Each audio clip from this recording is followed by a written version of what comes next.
अपने मुंह पर गेंद रखकर उछालती और अपने दोस्त को बोतल नोज पर खड़ा करके तालाब का चक्कर लगाने वाली ये डॉल्फिन दिल लुभाना अच्छी तरह जानती है। डॉल्फिन्स के ऐसे करतब लाहौर में शायकीन अपने सामने पहली बार देख रहे हैं।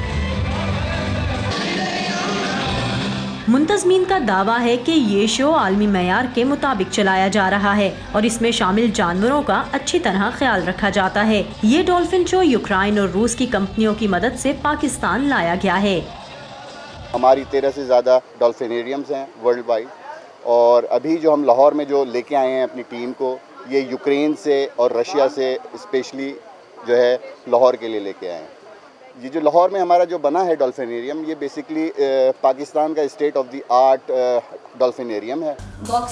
शायकीन में मकबूल ये शो सारा गंडापुर को एक आंख नहीं भा रहा। जानवरों के हकूक की कारकुन सारा गंडापुर की नज़र में 24 फुट लंबे, 24 फुट चौड़े और 6 फुट गहरे तालाब का समुंदर से कोई मुकाबला नहीं, जहां डॉल्फिन आज़ादी से मील हा मील तैरती है।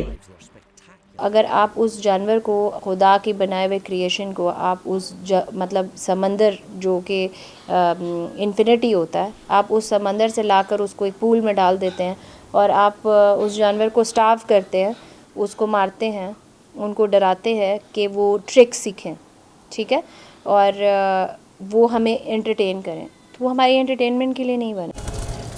दीगर एक्टिविस्ट के साथ मिलकर सारा इन जानवरों को तफरीह के नाम पर कैद करने के खिलाफ सोशल मीडिया पर मुहिम भी चला रही हैं।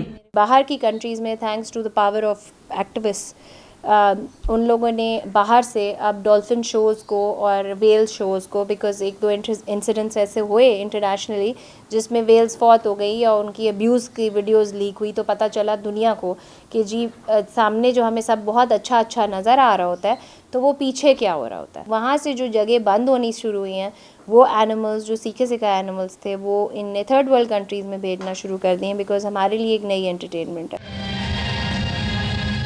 लाहौर में जारी ये शो तो आर्जी है, लेकिन इंसानों की तफरीह के लिए कैद इन डॉल्फिन्स को आज़ादी मिलने का इम्कान कम ही है, क्योंकि सुधाए हुए जानवर के लिए समुंदर में जिंदगी गुजारना भी खतरे से खाली नहीं। Saman Khan, Voice of America, Lahore.